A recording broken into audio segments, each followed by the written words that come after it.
Est-ce que tu t'es déjà senti à l'étroit dans une seule discipline sportive? Est-ce que tu aspires à progresser, te dépasser, te lancer des défis physiques, mais sans rester coincé dans une seule case? Alors t'es probablement une ou un athlète hybride. Si t'as cliqué sur cette vidéo, c'est probablement que t'as déjà entendu ce terme ou celui d'entraînement hybride. Aujourd'hui, il essaime un peu partout et on dirait que tout le monde commence à se qualifier d'athlète hybride, moi y compris. Et pourtant, on sait pas toujours très bien ce qu'il désigne.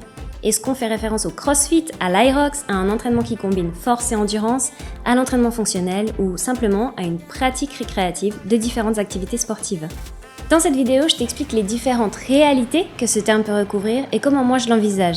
Mais surtout, je veux te montrer que plutôt qu'une pratique sportive spécifique, l'entraînement hybride, c'est avant tout un état d'esprit et une façon de concevoir et de façonner ta pratique sportive en fonction de tes objectifs propres, que l'entraînement hybride, c'est surtout une philosophie d'entraînement et que tu peux donc te l'approprier et devenir toi aussi une ou un athlète hybride.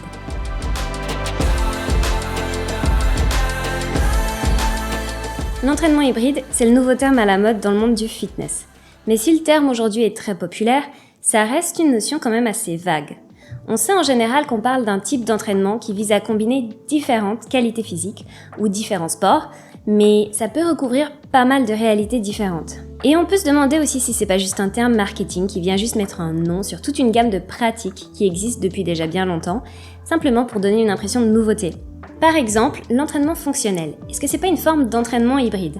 Puisque l'objectif, c'est de développer les différentes qualités physiques, endurance, mobilité, force, agilité, nécessaires à l'exécution des tâches du quotidien et qui permettent d'être et de rester en forme le plus longtemps possible. On peut aussi se demander si les blocs de préparation physique générale des athlètes sont pas aussi des types d'entraînement hybride, puisqu'il s'agit de blocs d'entraînement durant lesquels les athlètes vont développer des qualités physiques non spécifiques à la compétition pour laquelle ils se préparent. Par exemple, un coureur de marathon en préparation générale va souvent ajouter du travail de renforcement musculaire et peut-être du travail de puissance, de vitesse et d'équilibre et réduire son volume de course à pied. On entend aussi très souvent le terme d'athlète hybride en référence aux athlètes de CrossFit, dont l'objectif est de devenir les athlètes les plus complets qui soient, en développant et en testant l'ensemble des qualités physiques humaines, soit la force, la puissance, l'endurance, l'agilité, la mobilité, la coordination, etc. Et bien aussi, souvent ce terme sert à désigner plus spécifiquement la combinaison de l'entraînement en force et de l'entraînement cardiovasculaire. Parce que ce sont deux qualités physiques qui ont historiquement été notablement difficiles à combiner. On a longtemps pensé que performer dans l'une des deux, en force ou en endurance, voulait probablement dire qu'on allait drastiquement réduire ses performances dans la seconde en raison de l'effet d'interférence produit par ces deux modalités d'entraînement. Alors le terme d'entraînement hybride ne vient pas du CrossFit, mais je pense que le CrossFit a fait beaucoup pour préparer le terrain pour la naissance de ce concept. Parce que le CrossFit a montré que des athlètes pouvaient réaliser des performances exceptionnelles dans un très grand nombre de disciplines, de types d'efforts ou de qualités physiques, et que c'était donc possible non seulement de combiner endurance et force, mais aussi de performer dans ces deux domaines et dans beaucoup d'autres. Mais réduire l'entraînement hybride à la combinaison de la force et de l'endurance, c'est probablement trop réducteur. Et je crois pas non plus que ce soit très productif de donner une définition trop précise ou rigide de ce qu'est ou n'est pas un athlète hybride, parce que l'intérêt, selon moi, de cette notion, c'est justement sa versatilité et sa souplesse. D'après moi, l'entraînement hybride peut désigner la combinaison de n'importe quelle discipline qui nécessite de développer des qualités spécifiques à l'une et l'autre de ces disciplines, mais pas nécessairement utiles aux deux en même temps. Par exemple, un athlète qui voudrait combiner escalade et tir à l'arc, mettons, va devoir développer des qualités de mobilité et de force dans le bas du corps pour l'escalade qui seront probablement pas transférables au tir à l'arc. Selon la façon dont je l'envisage, il y a deux éléments essentiels qui caractérisent un athlète hybride. Le premier vient d'Alex Viada qui a défini et utilisé le terme d'entraînement hybride pour la première fois de manière systématique dans son livre The Hybrid Athlete publié en 2013. D'après lui, un athlète hybride est un individu qui s'entraîne simultanément dans différentes disciplines sportives qui ne se renforcent pas mutuellement et dont les différentes composantes ne sont pas essentielles à la réussite dans une discipline donnée. C'est exactement ce que je viens d'illustrer avec l'exemple de l'escalade et du tir à l'arc. Mais c'est aussi bien entendu valable pour la force et la course à pied par exemple. Quand je m'entraîne pour améliorer ma force maximale sur le développé couché et soulever de plus en plus lourd, c'est pas utile ou nécessaire pour améliorer mon temps, ma vitesse, mon endurance, mon économie de course sur marathon ou sur trail. On sait que le renforcement musculaire général, en particulier pour le bas du corps, Oui, ça va améliorer mes performances en course, mais jusqu'à un certain point seulement. Sans compter que les gains de force s'accompagnent bien souvent d'un développement musculaire et tout ce poids supplémentaire sur mon haut du corps, c'est pas vraiment ça qui va m'aider à courir plus efficacement, bien au contraire.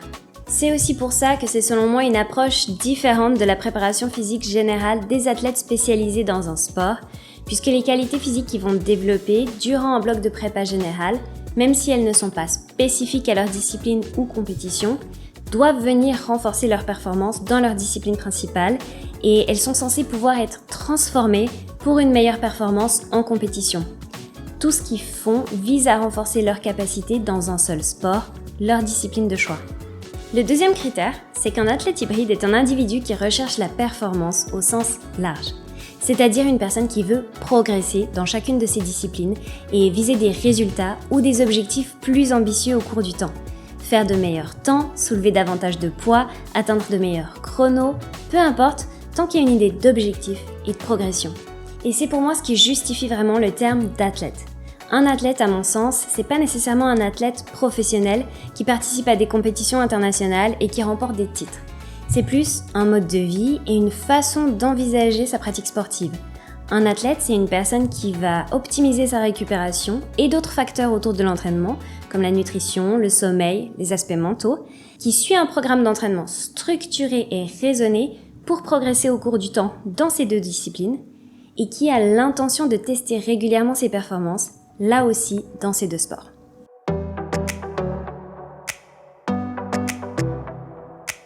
Alors bien sûr, ma vision de l'athlète hybride n'est qu'une vision parmi tant d'autres. C'est pas dire qu'être un athlète hybride, selon cette définition, c'est mieux que de se spécialiser dans une seule discipline ou que de faire du sport juste pour le plaisir, pour se sentir bien dans sa tête et dans son corps.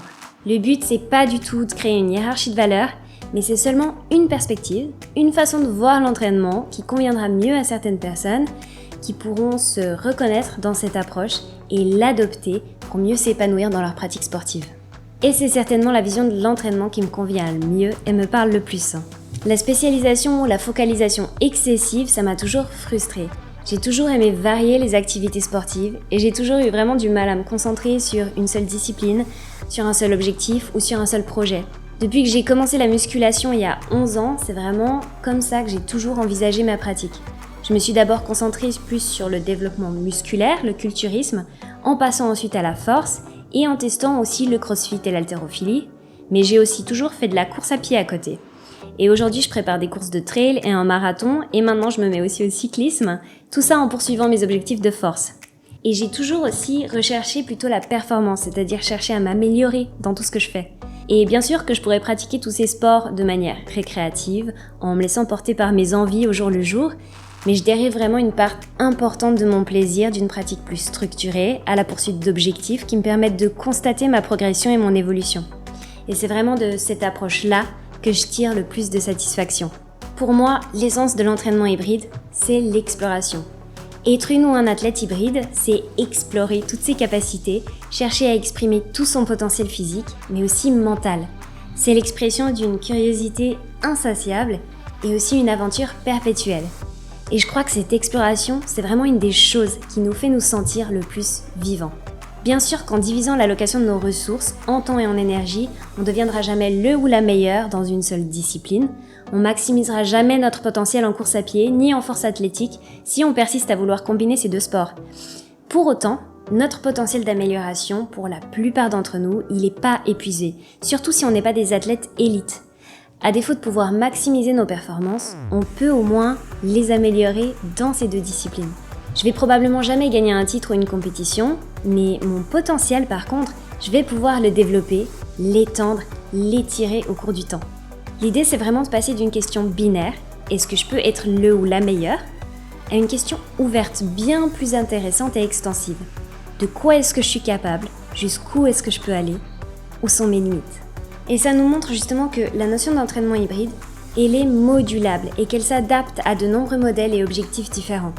Elle permet vraiment à chacun d'entre nous de définir notre propre combinaison de disciplines ou de qualités à développer et de la personnaliser selon nos besoins, nos envies et notre personnalité. Ça peut vouloir dire essayer d'améliorer son temps sur 10 km ou sur marathon, augmenter ses distances, terminer un ultra trail de plusieurs centaines de kilomètres, tenir de plus en plus longtemps, aller de plus en plus loin, de plus en plus haut.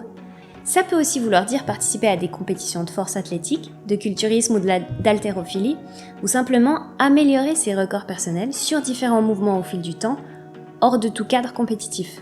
Ça peut aussi vouloir dire apprendre de nouveaux skills comme les muscle-up ou le saut périlleux ou le grand écart. Peut-être aussi que ça veut dire explorer de nouvelles formes de mouvement ou d'expression de nos capacités physiques, comme se mettre à la danse, au patinage artistique ou à l'alpinisme. Ça peut aussi être évoluer de la course à pied au cyclisme, à la natation et peut-être enfin au triathlon. En gros, c'est pratiquer les disciplines qui t'attirent, qui te stimulent et qui te font vibrer, mais selon un cadre structuré qui va te permettre d'optimiser ton entraînement dans chacune d'entre elles pour t'améliorer au cours du temps.